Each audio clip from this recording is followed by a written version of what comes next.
Wis, ini sudah pada ngumpul semua belum?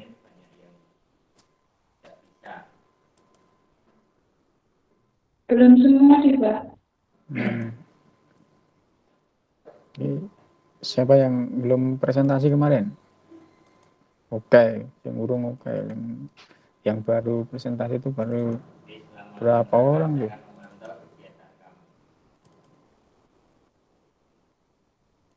Kelas A2.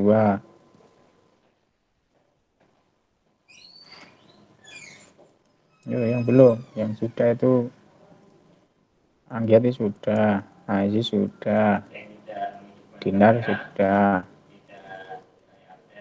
Mika wes, Lisa sudah, Sony wes. Nah, ini urung yang belum yuk. Ini sistem informasi keuangan ya, sistem informasi keuangan judulnya.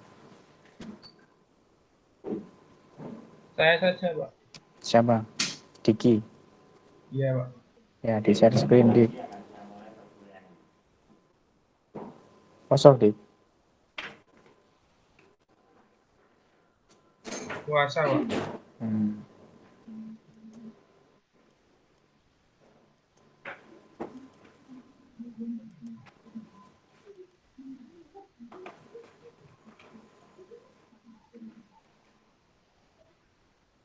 Sudah kelihatan, Pak? Sudah. Di slideshow saya. Ya, sudah. Oke, Assalamualaikum warahmatullahi wabarakatuh. Waalaikumsalam. Di sini saya akan mempresentasikan PPT saya mengenai sistem informasi keuangan. Saya Diki Dwi Nurstyo, NIM 170101045. Oke, yang pertama, sistem informasi keuangan. Sistem informasi keuangan merupakan bagian dari SIM yang digunakan untuk memecahkan masalah-masalah keuangan perusahaan. Secara umum, sistem informasi keuangan memiliki sistem pemasukan yang terdiri dari subsistem data processing, didukung oleh internal audit subsistem yang menyediakan data dan informasi internal. Sebagaimana subsistem lainnya, sistem ini juga dilengkapi financial intelligence subsistem yang mengumpulkan informasi dari lingkungan sekitar. Sehingga dengan adanya sistem informasi keuangan dapat mempermudah dan memenuhi kebutuhan manajer ataupun berbagai elemen di lingkungan perusahaan atas informasi yang menjelaskan status keuangan perusahaan. Tujuan dari sistem informasi keuangan yaitu yang pertama meningkatkan kualitas pelaporan keuangan agar akurat, tepat waktu, dan dapat dipertanggungjawabkan yang mampu menghubungkan kantor satuan kerja ke jenjang di atasnya. Yang kedua, mendukung efisiensi, efektivitas, dan kelancaran penyusunan laporan keuangan. Yang ketiga, sebagai upaya mencapai peningkatan opini laporan keuangan. Kemudian fungsi sistem informasi keuangan terdapat 3 fungsi, yaitu yang pertama untuk menentukan hasil dari pelaksanaan operasi perusahaan yang meliputi yang pertama, pemisah keterangan jumlah barang dan uang dari catatan-catatan perusahaan dan membuat laporan untuk pemimpin. Yang kedua, untuk dapat mengikuti jalannya harta dan hutang perusahaan seperti pemeliharaan terhadap bermacam-macam buku dan rekening seperti kas, rekening-rekening milik, dan lain sebagainya. Yang ketiga, untuk mempermudah perencanaan kegiatan-kegiatan perusahaan, tindak lanjut daripada pelaksanaan dan perbaikan dari rencana-rencana. Selanjutnya, prinsip sistem informasi keuangan. Yang pertama, memenuhi prinsip cepat. Maksudnya ialah bahwa standar akuntansi keuangan harus mampu menyediakan data yang diperlukan tepat pada waktunya dan dapat memenuhi kebutuhan. Yang kedua, mempunyai prinsip aman. Sistem informasi keuangan harus membantu menjaga harta milik perusahaan untuk dapat menjaga keamanan harta milik perusahaan, maka sistem informasi akuntansi keuangan harus disusun dengan atas pertimbangan pengawasan intern. Yang ketiga, mempunyai prinsip murah. Sistem informasi keuangan yang disusun harus mempunyai prinsip murah. Maksudnya ialah bahwa biaya untuk menyelenggarakan sistem informasi keuangan harus dapat ditekankan sehingga relatif tidak mahal. Selanjutnya, model sistem informasi keuangan. Yang pertama, subsistem input keuangan, meliputi sistem informasi akuntansi yang menyediakan data input bagi aplikasi keuangan. Kemudian, subsistem audit internal yang membantu SIA dalam menyediakan data dan informasi internal dengan penelitian khusus yang dilakukan auditor. Yang terakhir, subsistem intelijen keuangan, yaitu mengumpulkan informasi dari elemen-elemen lingkungan yang mempengaruhi arus uang masyarakat keuangan, pemegang saham, dan pemilik serta pemerintah. Yang kedua, subsistem output keuangan yang meliputi sistem peramalan, yaitu melakukan peramalan jangka panjang 5-10 tahun ke depan untuk menyediakan dasar bagi perencanaan dan dasar bagi perencanaan strategis. Kemudian subsistem manajemen dana berkaitan dengan arus uang melalui perusahaan. Yang terakhir pengendalian, yaitu menyiapkan anggaran operasi tahunan dan kemudian menyediakan informasi umpan balik kepada manajer sehingga mereka dapat memantau biaya aktual dibandingkan dengan anggaran.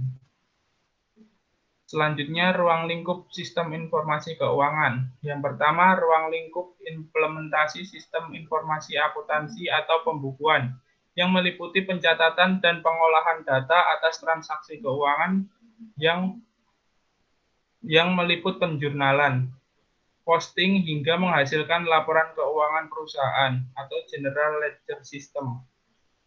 Yang kedua, ruang lingkup sistem informasi aktiva tetap dan persediaan yang terdiri dari mutasi penambahan dan pengurangan pada aktiva tetap dan persediaan serta perhitungan penyusutan dan nilai buku aktiva tetap.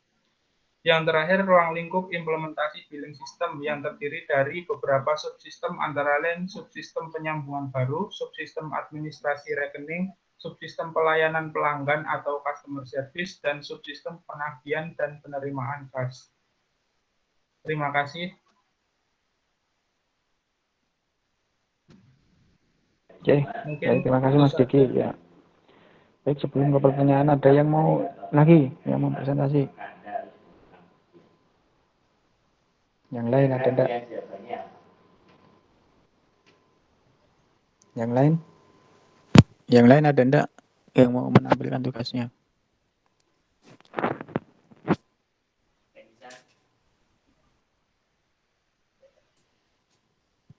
Ayo, ada enggak?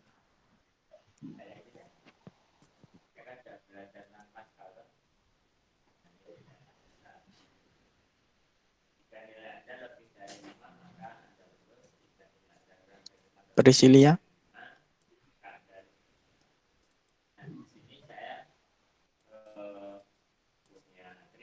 Priscilia?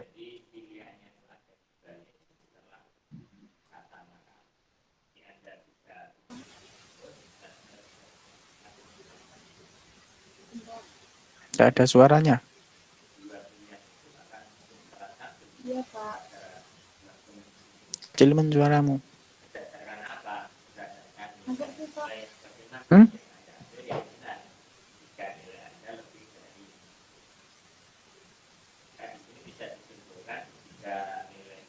Mau presentasi?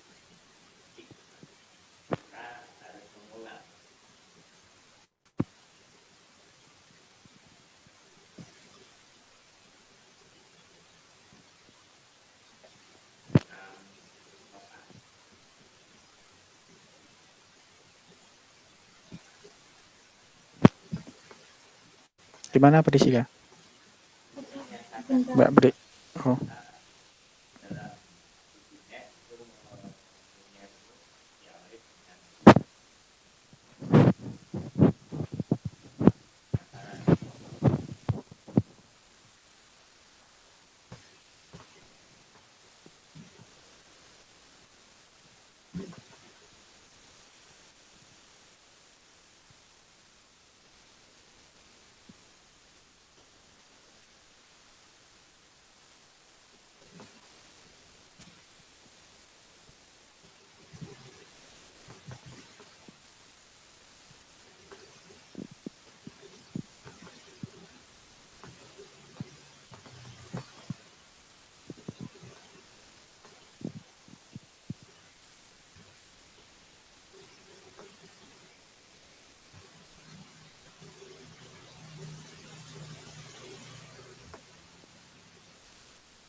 yang di laptop dimatikan suaranya.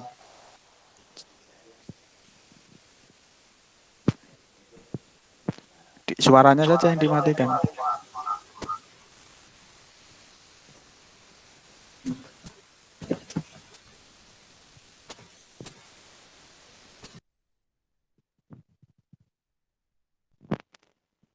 Di share screen lagi.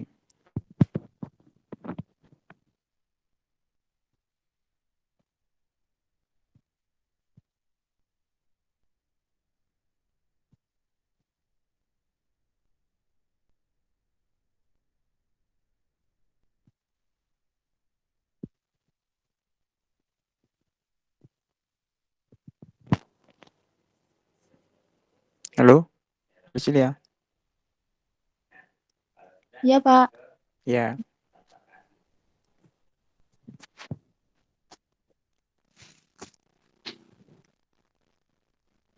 Kok nggak muncul ya? ya itu tadi itu di sini sudah muncul nih, tapi di slideshow bisa enggak? Nggak bisa itu, Pak. Salah milih berarti milih yang itu ya, yang your entry screen ya. Di present kemudian pilih your entry screen ya. Oh iya, Pak. Hmm.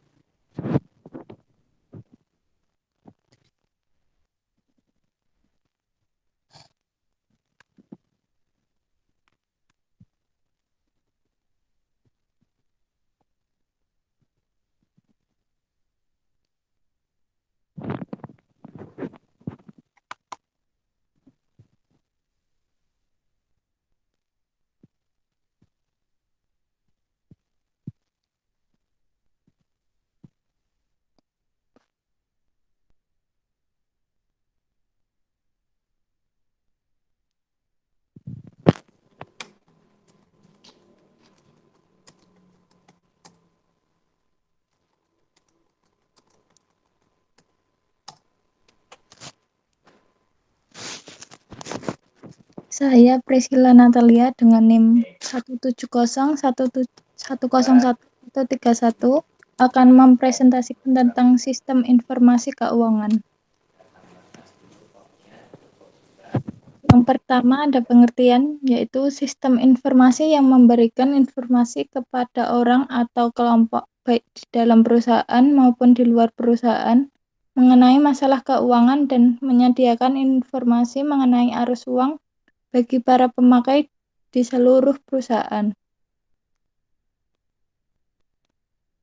Lalu di sini ada model sistem informasi keuangan, yaitu terbagi dua, yaitu subsistem input dan subsistem output.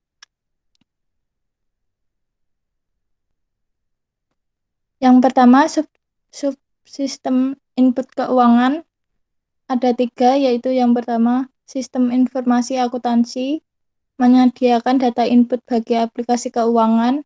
Yang kedua, ada subsistem audit internal, membantu SIA dalam menyediakan data dan informasi internal dengan penelitian khusus yang dilakukan auditor terkenal. Yang ketiga, ada subsistem intelijen keuangan, mengumpulkan informasi dari elemen-elemen lingkungan yang mempengaruhi arus uang, masyarakat keuangan, pemegang saham, dan pemilik serta pemerintah.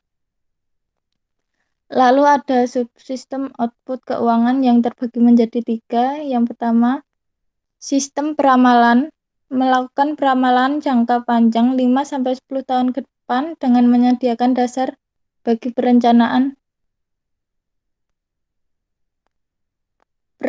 dasar bagi perencanaan strategis. Yang kedua ada subsistem manajemen dana, berkaitan dengan arus uang melalui perusahaan. Yang ketiga ada pengendalian, menyiapkan anggaran operasi tahunan dan kemudian menyediakan informasi umpan balik kepada manajer sehingga mereka dapat memantau biaya aktual dibandingkan dengan anggaran.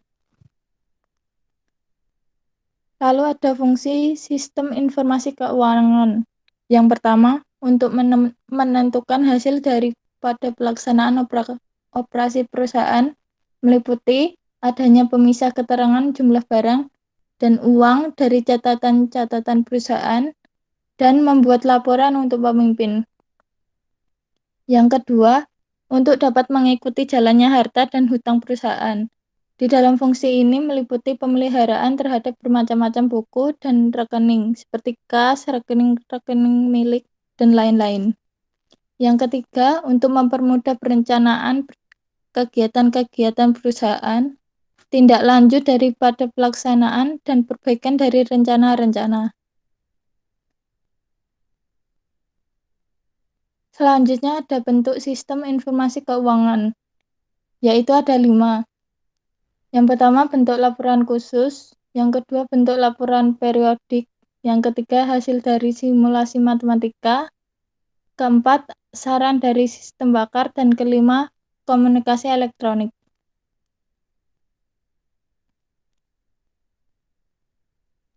Adapun sifat sistem informasi keuangan yaitu yang pertama relevan dan materialitas, yang kedua formal dan substansi, yang ketiga tingkat kepercayaan, yang keempat bebas dari bias, yang kelima dapat diperbandingkan, yang keenam konsisten, dan yang ketujuh dapat dipahami. Tujuan sistem informasi keuangan, yang pertama, sistem informasi keuangan yang disusun harus memenuhi prinsip cepat, yaitu bahwa standar akuntansi keuangan harus mampu menyediakan data yang diperlukan tepat pada waktunya dan dapat memenuhi kebutuhan.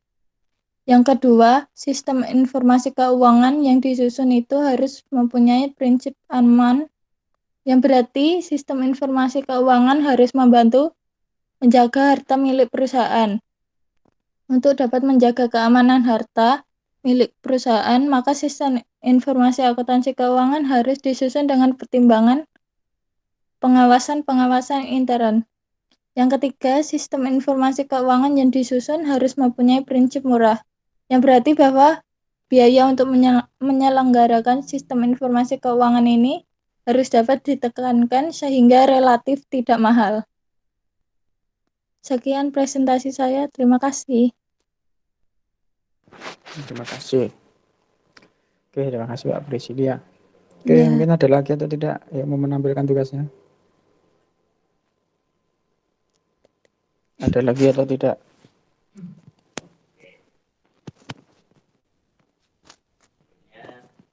Ada tidak yang mau menampilkan tugasnya?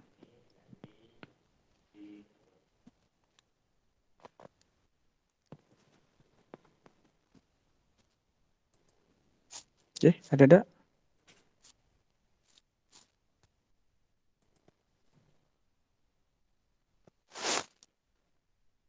Kurang lebih sama ya, Pak. Sama ya, ya.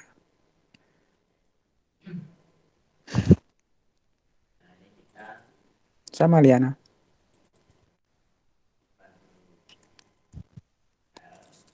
Iya, Pak. Beda dikit gitu.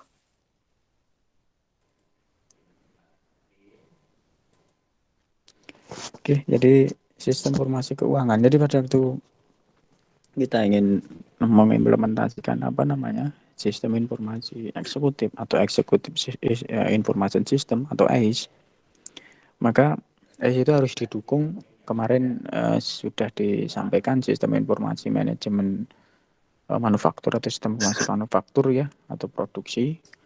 Kemudian hari ini sistem informasi keuangan. Jadi sistem informasi keuangan ini juga mendukung dari implementasi dari SIE. Nah, tadi sudah disampaikan oleh Mas Diki dan Mbak Priscilia bahwa tugas dari sistem informasi keuangan tadi yang kalau itu sistem informasi keuangan ini adalah tugas pokoknya atau fungsi ya, tugas pokok dari sistem informasi keuangan ini untuk mengidentifikasi dari kebutuhan uang yang akan datang. Jadi dengan adanya sistem informasi keuangan, dengan adanya data-data mengenai keuangan yang ada di dalam perusahaan, yang itu bisa dilakukan atau bisa digunakan untuk mengidentifikasi kira-kira nanti kebutuhan keuangan perusahaan di masa yang akan datang itu seperti apa. Melakukan analisis dan identifikasi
Pak Eko. Halo, mohon maaf. Sebentar ya. Oh iya, Pak. Sudah dengar? Oke, tadi sudah disampaikan oleh Mbak Priscilia dan Mas Diki ya, mengenai sistem informasi keuangan. Jadi tadi sudah disampaikan oleh Mbak Priscilia dan Mas Diki, jadi tugas pokok dari sistem informasi keuangan itu adalah tadi satu mengidentifikasi kebutuhan uang yang akan datang. Jadi dengan adanya sistem informasi keuangan ini bisa digunakan untuk melakukan analisis atau identifikasi terhadap kebutuhan uang yang akan datang dalam perusahaan itu. Mestinya berdasarkan apa? Berdasarkan data-data dari keuangan atau data-data transaksi sebelumnya ya, yang nanti bisa digunakan untuk melakukan identifikasi terhadap kebutuhan keuangan yang akan datang. Kemudian yang kedua memperoleh dana ya. Jadi membantu memperoleh dana, apakah dana dari sumber dana input atau sumber dana pemasukan dari perusahaan itu dari apakah dari proses penjualan saja atau yang lain, itu untuk membantu proses perolehan dana. Kemudian yang ketiga mengontrol terhadap penggunaan dana. Jadi pengeluaran perusahaan itu dikontrol oleh sistem informasi keuangan ini. Jadi tidak sembarangan pengeluaran itu bisa dilakukan ya. Mestinya harus mengikuti yang ada di sistem informasi keuangan, sehingga yang berkaitan dengan pengeluaran dana ataupun dana masuk itu selalu melalui sistem informasi keuangan. Sehingga yang ketiga ini adalah melakukan mengontrol terhadap penggunaan dana. Ini adalah tugas atau fungsi utama dari sistem informasi keuangan. Kemudian tadi model sistem informasi keuangan juga sudah disampaikan oleh Mbak Prisia. Tadi ada subsistem input dan ada subsistem output. Subsistem inputnya ada sistem informasi akuntansi, kemudian subsistem audit internal, dan ada subsistem intelijensi keuangan. Kemudian subsistem outputnya ada subsistem peramalan, ada subsistem manajemen dana, dan ada subsistem pengendalian. Nah, ini adalah model dari sistem informasi keuangan. Ada subsistem inputnya ya, inputan untuk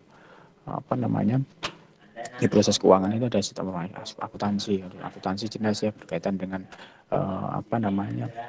proses keuangan yang ada di perusahaan ya, uang masuk uang keluar ya, termasuk neraca dan seterusnya itu masuk dalam subsistem informasi akuntansi. Kemudian mengenai audit internal ya, audit internal ini adalah proses evaluasi ya, terhadap keuangan yang ada dalam perusahaan. Kemudian ada intelijensi keuangan.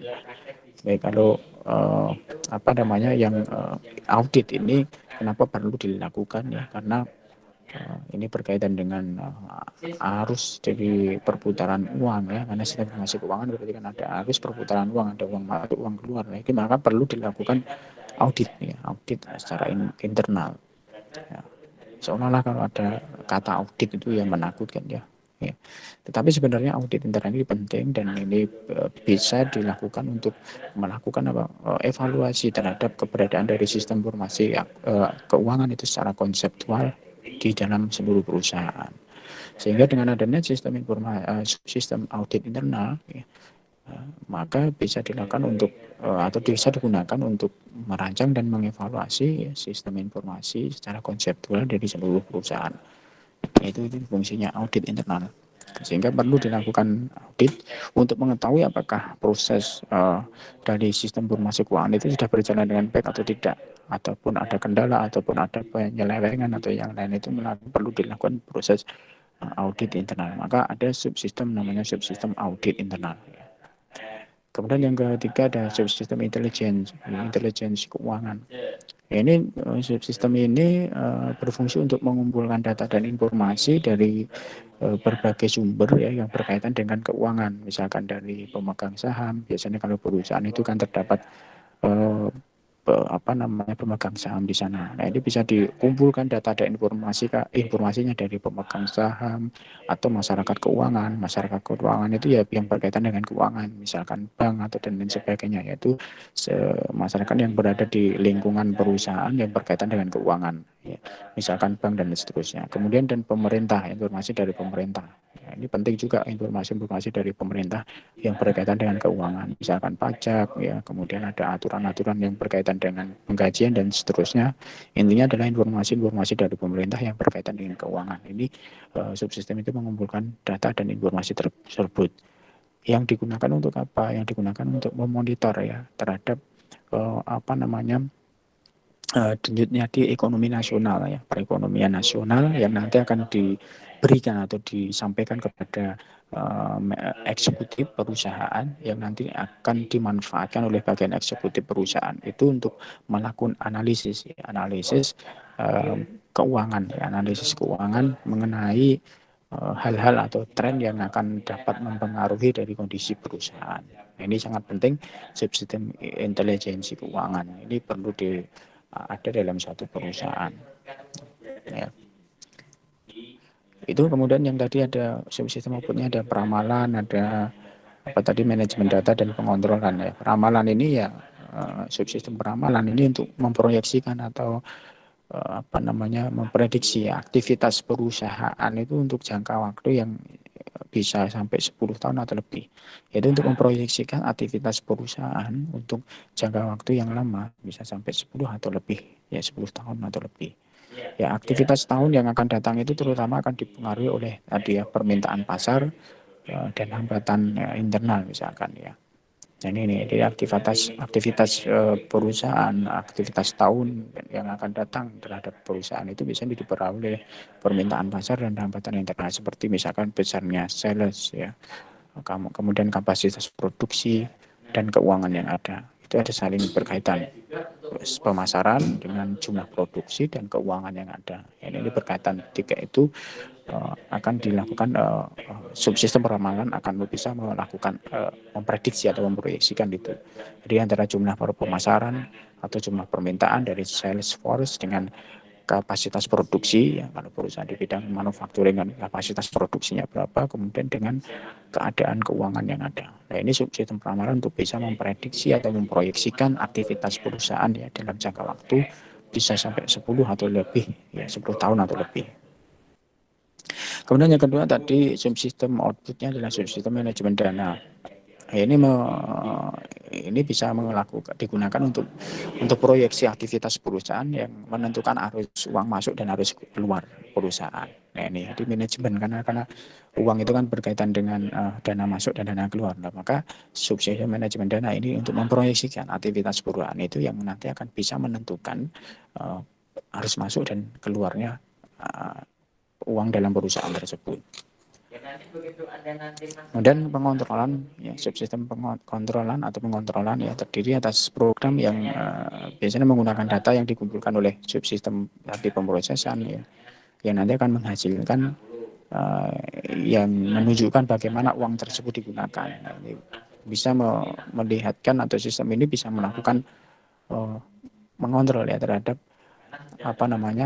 dari hasil pemrosesan data yang nanti bisa menunjukkan hasil atau laporan yang nanti bisa menunjukkan bagaimana dana tersebut atau uang tersebut digunakan. Ya, sehingga subsistem ini itu memungkinkan manajer itu bisa menelusuri terhadap aktivitas pengontrolan biaya. Bisa menelusuri terhadap penggunaan dana. Misalkan ada bulan ini kenapa ada dana besar keluar. Nah, itu manajer bisa melakukan kontrol atau bisa melakukan memantau atau memonitor terhadap biaya tersebut. Atau kenapa bulan ini ada pengajuan tinggi, itu bisa dilakukan kontrol oleh seorang manajer mengenai dana yang keluar tersebut, bisa ditelusuri dari mana, untuk apa dana tersebut dan seterusnya. Ini penting untuk pengontrolan karena seorang manajer kan harus tahu juga ya keluar masuknya dana itu untuk apa, atau masuknya dana itu dari mana, keluarnya dana itu dari untuk apa saja dan siapa yang mengeluarkan, itu bisa dilakukan kontrol oleh seorang manajer. Makanya perlu ada subsistem pengontrolan. Ini kemudian tadi ya, fungsi sistem informasi keuangan bagi manajer keuangan. Tadi sudah disampaikan juga ya, ada tadi mengelola arus uang ya, mengelola arus uang, kemudian untuk menjaga agar tetap berlangsungnya hubungan baik dengan masyarakat keuangan ya, misalkan bank dan seterusnya. Kan biasanya perusahaan pasti akan berhubungan dengan bank atau yang lain, masyarakat keuangan lainnya. Nah, itu untuk menjaga tetap berlangsungnya hubungan baik dengan masyarakat keuangan dan mengolah ya, lingkungan sedunia rupa sehingga menjadi aset perusahaan. Jadi lingkungan masyarakat keuangan itu harus dikelola dengan baik sehingga menjadi aset perusahaan, bukan menjadikan kendala dalam perusahaan, tetapi jadikan sebagai aset dalam satu perusahaan. Ini mengelola menjaga tetap keberlangsungan hubungan baik dengan masyarakat keuangan. Kemudian mengidentifikasi tempat yang paling sesuai atau tempat yang paling tepat untuk menginvestasikan dana surplusnya kemana. Jadi biasanya kan perusahaan memiliki dana surplus atau dana lebih. Nah, ini dengan sistem informasi keuangan ini memiliki fungsi yaitu untuk mengidentifikasi dari kira-kira dari dana surplus ya, dana lebih yang ada di perusahaan itu kira-kira untuk diinvestasikan kemana ya, apakah mau diinvestasikan dalam bentuk tanah ya, membelian tanah atau apa yang lain, atau diinvestasikan kemana, atau malah diinfakkan ya, disedekahkan gitu kan ya, diinvestasikan ke akhirat gitu maksudnya. Ini identifikasi ya, jadi sistem informasi keuangan itu bisa melakukan identifikasi tempat yang sesuai yang paling baik dalam untuk menginvestasikan dana lebih atau dana surplus yang ada dalam satu perusahaan. Itu kira-kira fungsi dari sistem informasi keuangan dan tugas pokok dari sistem informasi keuangan dan model dari sistem informasi keuangan yang bisa mendukung dari implementasi SIE ya, pada bentuk eksekutif itu ingin mengimplementasikan sistem informasi eksekutif, maka sistem informasi keuangan ini sangat mendukung untuk implementasi tersebut ya. Seperti tadi misalkan eksekutif perlu mengetahui informasi mengenai atau dari sistem intelijensi keuangan ya, subsistem intelijensi keuangan bisa membantu eksekutif dalam hal melakukan analisa mengenai tren atau hal-hal yang bisa mempengaruhi mengenai kondisi keuangan perusahaan dan lain sebagainya. Nah, ini adalah fungsi atau peranan dari sistem informasi keuangan dalam implementasi sistem informasi eksekutif atau SIE. Itu kira-kira ada yang mau ditanyakan?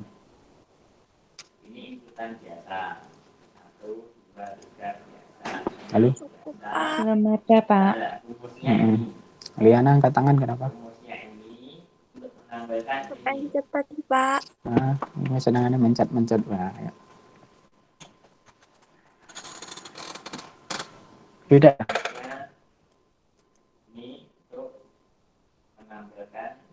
Sudah? Sudah, Pak.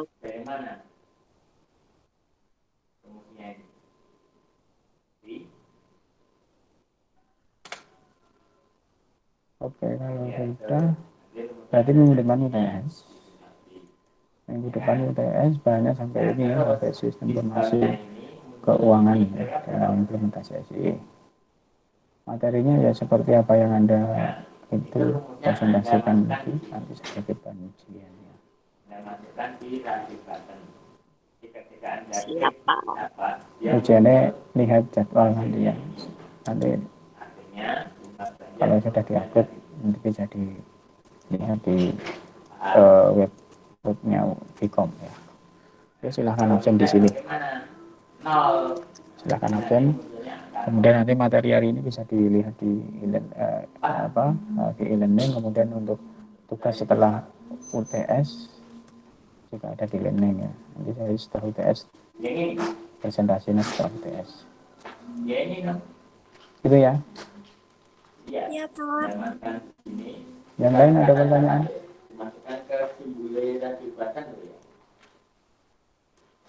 Kemarin Anda sudah Belum, Pak. Dinar dengaran orang enak suara motor nah. Biasanya gue nek ngomong enak suara motor ya. Di rumah, Pak. Oh, di rumah ya, seorang kerja lah. Iya, enggak. Lah ngopo? Wis praya apa? Lebih malam apa? Masuk Siang, sih. Mbak. Oh, masuk siang. Sip-sipan ya. Iya, Mbak. Oke, gitu. Kalau tidak ada pertanyaan berarti silahkan absen, kemudian kembali ke e-learning untuk melihat materi dan tugasnya. Kemudian PPT hari ini dikumpulkan di e-learning. Kemudian minggu depan UTS. Baik, itu ya. Terima kasih. Baik, terima kasih. Saya akhiri. Assalamualaikum warahmatullahi wabarakatuh. Waalaikumsalam warahmatullahi wabarakatuh. Waalaikumsalam warahmatullahi wabarakatuh.